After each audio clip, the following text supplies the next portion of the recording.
Vous êtes-vous déjà retrouvé devant une décision que vous aviez prise il y a quelque temps, que vous étiez sûr qu'elle était la bonne, puis finalement vous vous êtes trompé?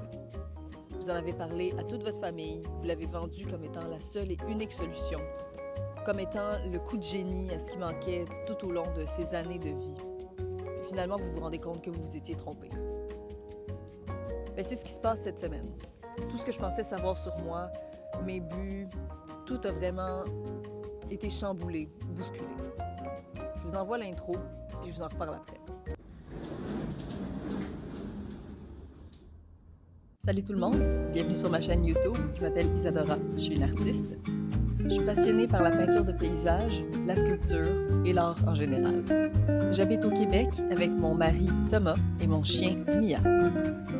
J'apprends devant vous à vaincre mes peurs, à sortir de ma zone de confort et à me dépasser pour devenir une artiste professionnelle. Abonnez-vous et suivez mes aventures à chaque semaine.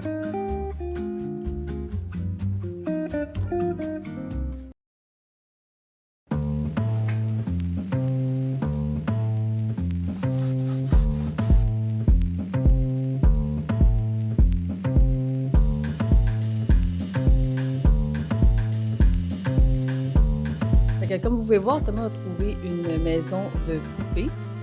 Elle était vraiment dégueulasse, fait que je l'ai lavée comme il faut. Je pense que là, je vais la meubler, puis éventuellement, au courant de l'année, de l'hiver qui passe, on va la retaper et la rendre toute belle. Fait qu'on fait ça maintenant. Ça va aller dans la pièce. Ah! Qu'est-ce qui s'est passé?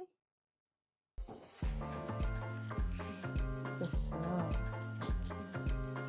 Un piano à queue, puis même, on peut lever, 88 touches, hammer action, et on peut même voir à l'intérieur.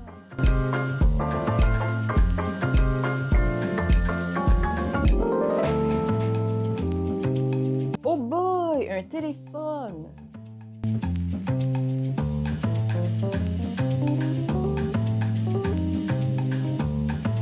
Et voilà, fait que la maison est meublée, ça va rester comme ça jusqu'à ce qu'on la retape.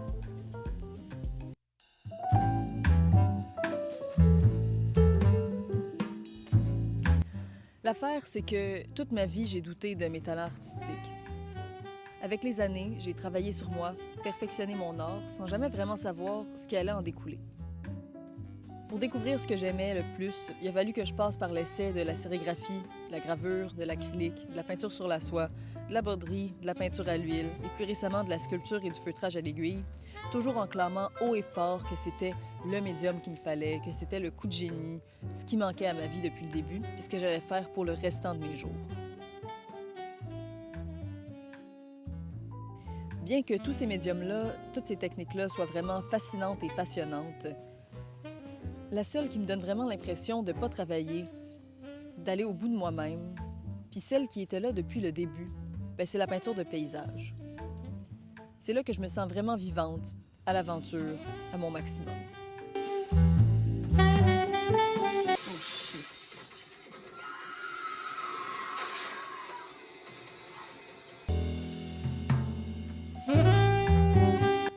Ça a pris le retour à l'école, un été à pas voyager, et surtout l'achat de cette énorme maison de poupée pour me rendre compte que j'étais en train de suivre un chemin qui n'était pas du tout celui que j'avais envie de vivre, que j'étais en train de compliquer les choses puis d'alourdir tout pour pas grand-chose au final.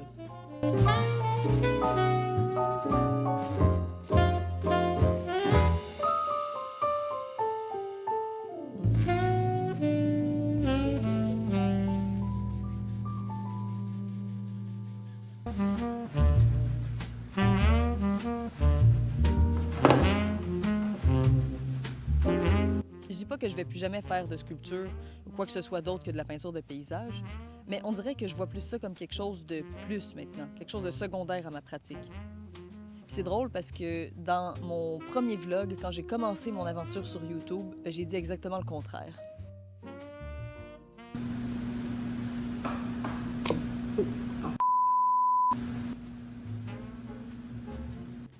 Je sais pas si c'est un manque de confiance en moi et en mon art qui me faisait penser que la sculpture était mieux pour moi. C'est clair que la rareté des sculpteurs est un net avantage contrairement à la panoplie de peintres et d'illustrateurs présents, mais au final, la peinture de paysage, c'est ce qui me fait le plus de bien. C'est ce qui va le plus avec ma soif d'aventure et de mouvement. C'est grâce à des livres comme The Artist's Way de Julia Cameron et You're a Badass de Jen Sincero que j'ai compris que je devais pas avoir peur de faire ce que je sentais être mon vrai chemin. Que j'allais vers un mur de toute façon puis que je suivais une voie qui était pas vraiment celle dont j'avais toujours rêvé. Fait que, comme vous avez vu, ma planche en arrière de ma sculpture a lâché. Fait que pour éviter que cette erreur-là arrive à d'autres personnes dans mon cours, je vais laisser une petite note pour leur dire de faire attention, pas tirer comme des malades, comme j'ai fait sur la truc, parce que ça tiendra pas. Teamwork. Cette semaine a été pleine de grosses décisions, d'affronts de mes peurs, puis de prise de grosses décisions, notamment face à l'aspect financier. Je me rends compte qu'il y a des éléments dans ma vie qui prennent pas la bonne place, qui prennent trop de temps, puis qui m'empêchent d'aller vraiment où j'en ai envie. Vous allez en savoir plus dans les prochaines vidéos, mais sachez que mon chemin de vie a totalement basculé. Je vous invite d'ailleurs à vous abonner si vous voulez suivre cette grande aventure.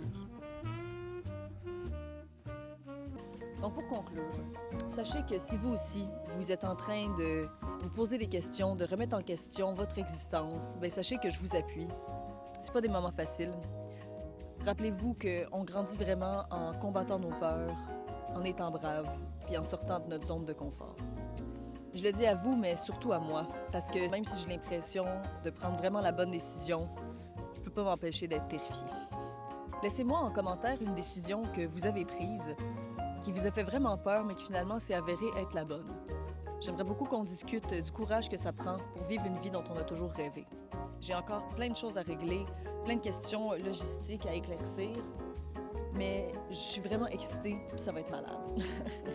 Fait que sur ces belles paroles, je vous laisse.